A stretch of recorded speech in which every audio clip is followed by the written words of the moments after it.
Last week we told you about a confrontation between Chinese and Vietnamese ships. It's the latest in a long-running territorial dispute between China and Vietnam over who controls the South China Sea. This week, Vietnam raised the stakes.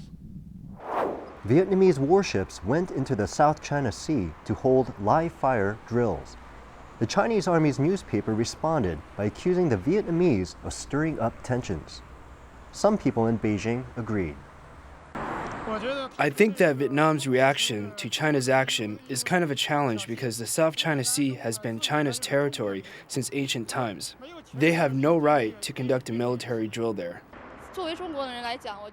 As a Chinese, I think that the Chinese government needs to be forceful enough this time. The Philippines and other countries are watching to see China's reaction. So like this time, if China allows Vietnam to carry out these kinds of activities against it, I think there will be some negative impact. We've been troubled by some of these reports about the South China Sea. The U.S. State Department weighed in on the matter, saying that it was concerned about the increasing tension in the region. And 2 U.S. senators went further, urging the American government to condemn what they called China's use of force and interference with navigation. So what was China's reaction? The Foreign Ministry criticized outsiders for sticking their noses in a regional dispute. 发表与事实不符。 Some countries have issued groundless and irresponsible statements that exaggerate and complicate the situation in the South China Sea. 这是问题的症结所在。 This is the source of the problem. China is just protecting its own legitimate rights and is not infringing on those of other countries. So what's behind all this interest in the South China Sea? Well, for one thing, it contains valuable fishing grounds, and it's rumored to have oil and gas deposits that could rival those in the Persian Gulf. Plus, it's a major ocean freeway, and restricting access could shut down the flow of goods and oil, affecting countries all over the world. At its heart, this is a fight about money, national pride, and access to a critical trade route. And now the fight's escalating online. Chinese hackers were quick to jump in, even before the government criticized Vietnam. As Vietnam's VTV4 reports, the hackers started with the oil industry's online newspaper.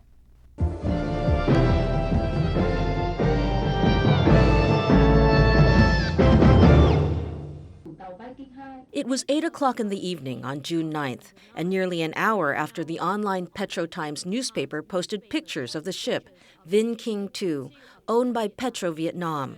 The ship was threatened while working in Vietnam's exclusive economic zone and continental shelf. That's when the newspaper was attacked by hackers. It had just gone 8 p.m. that day when our website was doubly attacked.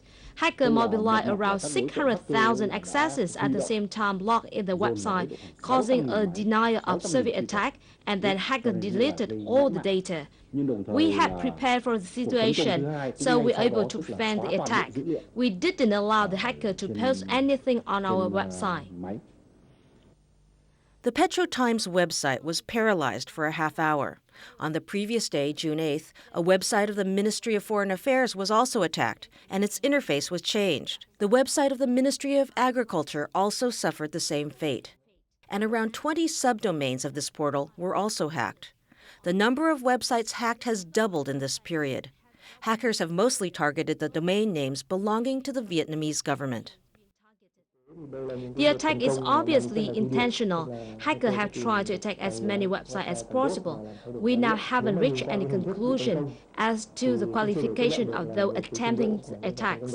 But one thing is certainly clear, that the security of many of our websites is not good. Even some websites were attacked 2 or 3 times, but they haven't taken any measures to deal with it. A Vietnamese security firm has warned website administrators to regularly back up data and to develop ways to cope with hackers. It's not just China's hackers that are heating things up online. Based on the social media buzz from China, people there are furious. Here's Link Asia's Annie Fu.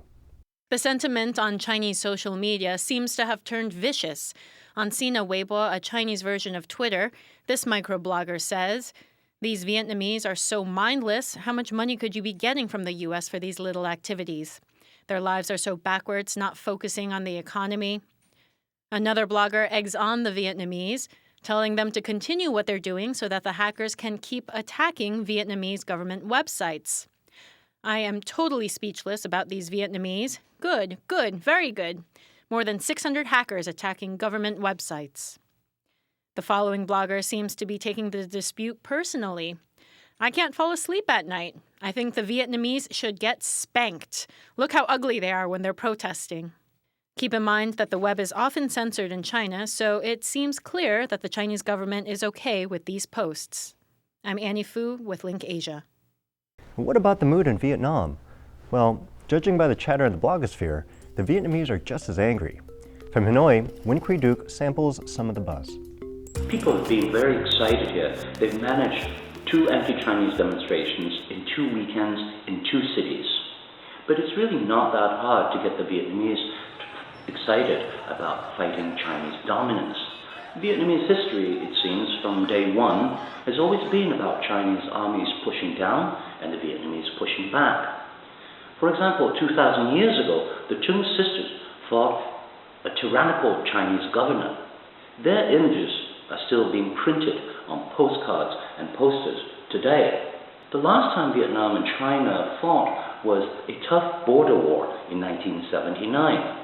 What's happening now is a war of words, particularly on the blogosphere and on sites such as Facebook's postings about patriotism, messages about boycotting Chinese goods, like this one by Nguyen Ho. Today at the supermarket, I was determined to put back a Chinese item even though there was nothing similar made in Vietnam or any other country. Even a government-sanctioned newspaper, Thanh Niên, published by the Alliance of Youth Groups, had this to say about Chinese goods. Eliminating low-priced weapons made in China is something Vietnamese consumers must do right now. But it was the hour-by-the-hour accounts on blogs and social sites of what was happening at the protest that changed things. There were news and images of cops, plainclothes, public security people, then pictures of protesters being arrested, sent by cell phones. That's when the anger against the Chinese seemed to turn towards the Vietnamese authorities. This one from firebrand blogger Ho Lan Hương, whose house in Ho Chi Minh City was surrounded by police, preventing her from leaving her home on the day of the protest. Are you that desperate? Why be so afraid of patriotism? We're prepared for the homeland and you're trembling in fear?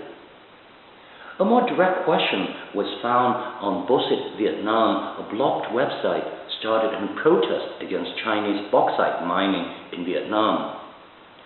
Under the current leadership, how many more years before the Vietnamese people stop suffering? That's a question even God can't answer.